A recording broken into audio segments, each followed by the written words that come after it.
Skill-based matchmaking. It's honestly pretty obvious at this point that most players do not like SBMM, mainly just because it makes it pretty impossible to actually enjoy the game casually if you're a slightly above average player. Well, today I'm going to show you how you can get easy or bot lobbies pretty much every single game in Warzone across all the modes using an application called SBMMOFF. I partnered up recently with the guys from SBMMOFF to show off their application, which features their Geofilter and their VPN. Now, VPNs aren't really a new thing. A lot of people know about them in Warzone. If you don't know how they work, I will explain them very soon, but most of you guys will have more likely heard of a VPN called NoLagVPN. Now, I used to use NoLagVPN. It was the one that most people were talking about when this whole VPN thing started coming about. It has a nice website, I will admit. You grab your subscription, you download the OpenVPN Connect client, which is an open source client that anyone can download for free anyway, but what you get for paying is access to the different configurations that you put into the VPN and enable you to get the easier lobbies. Now, when I was contacted by the guys from SBMMOFF and I jumped onto their website, I looked and I saw, oh, things look a little bit more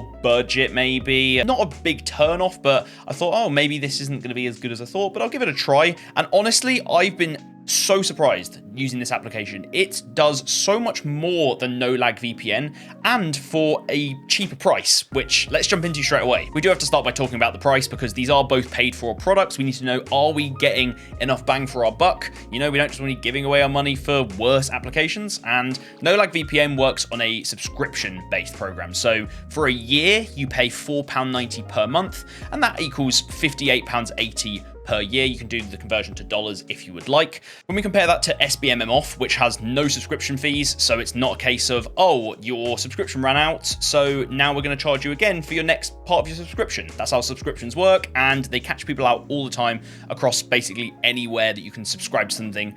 Netflix, Spotify. It's a bit anti-consumer. SBMMOFF does away with subscriptions. Instead, you just pay upfront, and then once it runs out, if you've got the silver membership, which is for 1 year, then it will just stop the payment. I'm not going to talk much about the silver membership because that only comes with the Geofilter. Currently, if you want the VPN as part of the package, you need to get the gold lifetime membership. One-time payment, and you keep it forever. It's not a yearly plan. It's not a 2-yearly plan. You have it for your whole lifetime. And this comes in at $59, so that's about £43 in the UK. That's £15 cheaper than the NoLagVPN option. So 25% off about. I mean, if this application works even just as good as NoLagVPN, then it's definitely worth it. And I'm going to show you today that it's way better than NoLagVPN. So when you boot up SBMMOFF VPN, which is the VPN part of the application, it's not the Geofilter, that's what we're going to focus on to start off with. You can put in your username and your password. So that's the first thing. You actually have a login for the NoLagVPN. You don't actually have a login on the client that you download because you're just using the OpenVPN client. There's no actual kind of front end or kind of faceplate on the whole thing. And we're now presented with this screen where we can select our server. We can select the NAT type of the server, which I'll cover in a minute. This is a really awesome thing that they've added. You've got the status of whether you're actually connected or not, so you can quickly check, and then it shows you your sent and received megabytes. You can basically check if your connection's okay. A key point here is that this is actually running the OpenVPN client, like what NoLag does, but it's got its own actual front faceplate. It's got a GUI that you can actually interact with. It provides you a lot of options that NoLag just doesn't do. If I click settings at the bottom, it shows me that I've got the gold level membership. If you have the silver, that will be shown here. I can enable the pinger to boost my internet connection speed. This is good to just always have on. It means that you get good ping all the time. You can run the program automatically when Windows starts, which is really nice. If you're someone who basically only plays Warzone, then you may as well have this just turn on when it starts, and you can very quickly connect to the server you want to, and then jump into the game and get playing. And then the other really nice thing is the update server list button. With NoLagVPN, if you want to get new servers or new configurations to join, you have to go on their website, find their new ones, and it involves this manual process. This application, you just click Update Server List, and then it says Server List updated successfully, and it means if there's any new servers that have been added by the developers, they just get added to your list, and you can go join them instantly. It's really nice to have this GUI, where in NoLagVPN, you're just using the OpenVPN client, which is it's an open source client. It's not even theirs. They're just giving you configs and you're running with that. This is far more user-friendly. So coming back to the server select, you either select open or strict NAT. And the difference between open and strict NAT is basically how you connect to people in game. This will not affect your teammates joining your lobby. that is the good thing, because I was worried that having strict NATs would mean that friends can't join. But all it does is it will mean that you can join only to servers where the kind of host of the server has this NAT type. So a lot of people have found much better results using a strict NAT configuration, because there's far less people out there who have strict NATs, basically worse internet, and it means that you get put into easier lobbies most of the time, which is a nice touch. So from here, I would then select my server. This is mostly trial and error. However, there is a Discord that you can join, and I'll link it down in the description below, and it will show you basically people's results. People go in there, they say, hey, I connected to Hong Kong today on strict NAT, and these are all the lobbies I got. Maybe this is working kind of well at the moment, then you can try it out, and maybe you have similar results. Maybe you find that Kazakhstan works really well for you. It's a lot of trial and error, but the Discord allows you to get some guidelines on what you should be doing to get the best lobbies. So once you've selected one, like I've selected Japan, you can click connect down here, the status changed to connecting, and just wait for a little bit, it's not too long, and eventually a web page will pop up telling you you've connected. There we go, you are now connected. Please launch your game and join a server. Key note is make sure that you're doing all of this when your game's closed. If you do it when your game's open, it probably just won't work. It won't actually affect which servers you're trying to connect to. So yeah, do this while the game's closed. It will make it work properly. So now that we're in game, you can actually check to see if the VPN is doing its thing in the background. For me, it's very obvious because I'm on a strict NAT setting in the VPN. I can see at the bottom here that my NAT type is set to strict, but whatever the case, whether you're on the moderate or the strict setting, what you can do is go to options, go to account, and then come down to geographical region hidden, click over, and you'll see my geographical region is Ushiku, Ibaraki, Japan. Now, for those of you who don't really know how the VPN works, a lot of you are going to say, well, that's good and all that you're connecting to Japan, but surely that's going to give you crazy high ping. You know, I'm in the UK.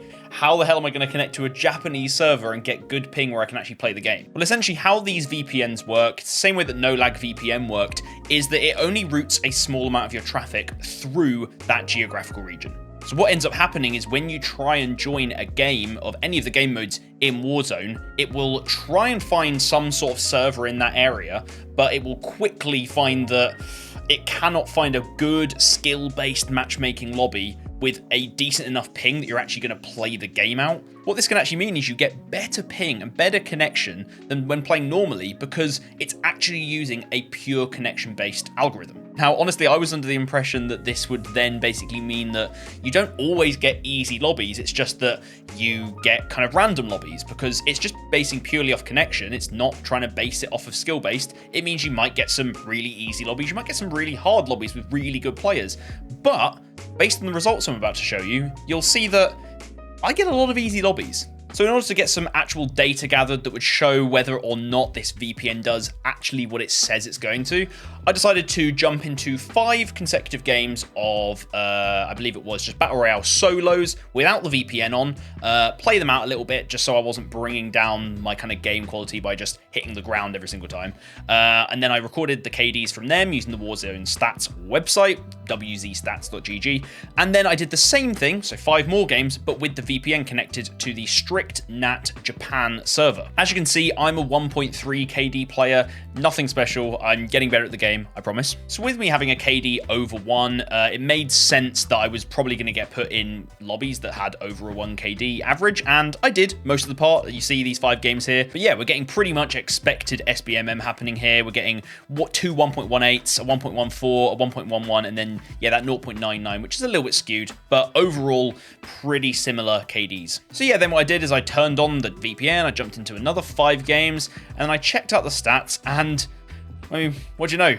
0.9 and below KDs across the board, basically. We had that one 0.99 you can see there, so that kind of matches up with that one that was a bit skewed and a bit off in the previous. So if we remove both of those 0.99s, we've got one scenario where we're basically above 1.1 every game, and the other scenario where we're basically below 0.9 every game. If that's not good enough data to show how simple and effective this VPN actually is, then I don't know what is. And there's loads of other VPN servers I could have connected to and tried out. I could have tried out potentially the Kazakhstan server, the India server, but I was just trying out one and I got these results instantly. I was honestly very, very amazed. So that's showing that the VPN is doing exactly what we need it to. Now let's have a look at the Geofilter, which comes as part of the Silver membership and the Gold membership, and it's really kind of the flagship product of SBMMOFF alongside the VPN. So the Geofilter kind of works similar to a NetDoomer router. These have done the rounds on the internet and people are all talking about them. They're basically routers that allow you to set only specific kind of server locations that you can connect to.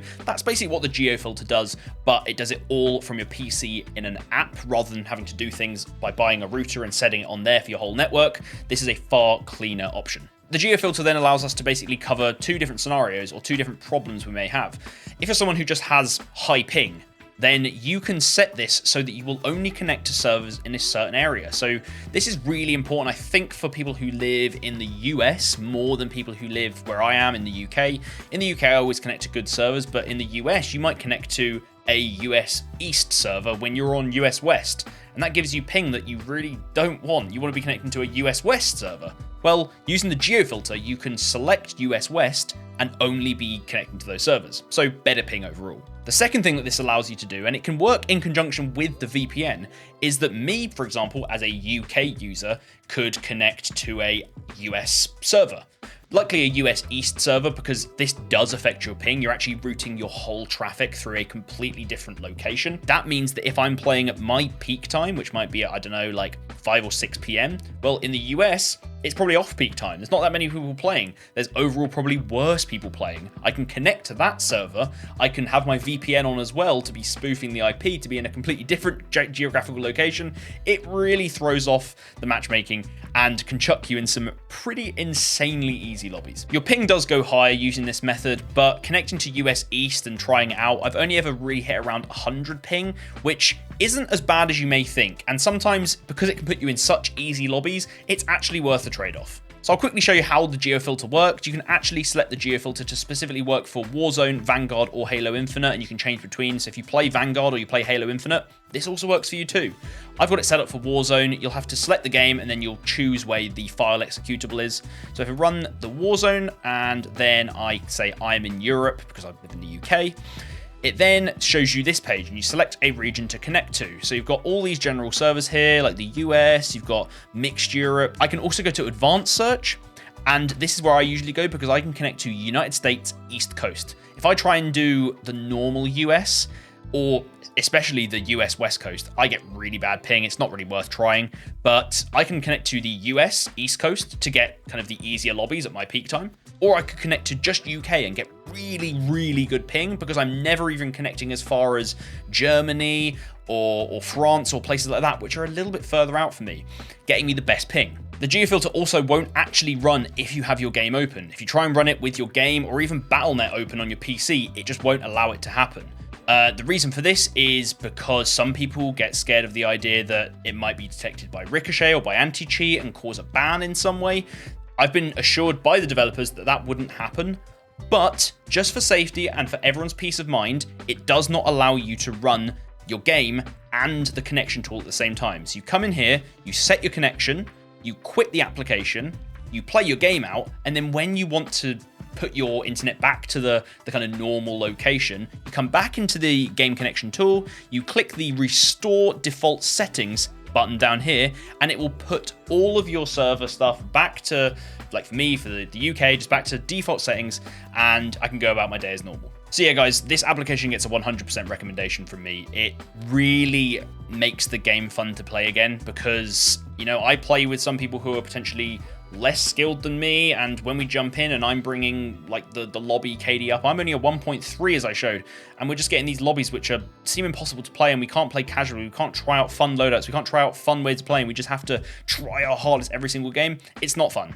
And using the VPN just brings that KD down a bit, so we have a bit more flexibility and we can just enjoy playing Warzone for what it is, which is a game. And as I said earlier, guys, I made a video the other day where I jumped into 100 gulags in a row just to find out the best strategies, and boy, I found some really good ones. So go check that one out after you're done here. Thank you very much for watching. I'll catch you guys in the next one.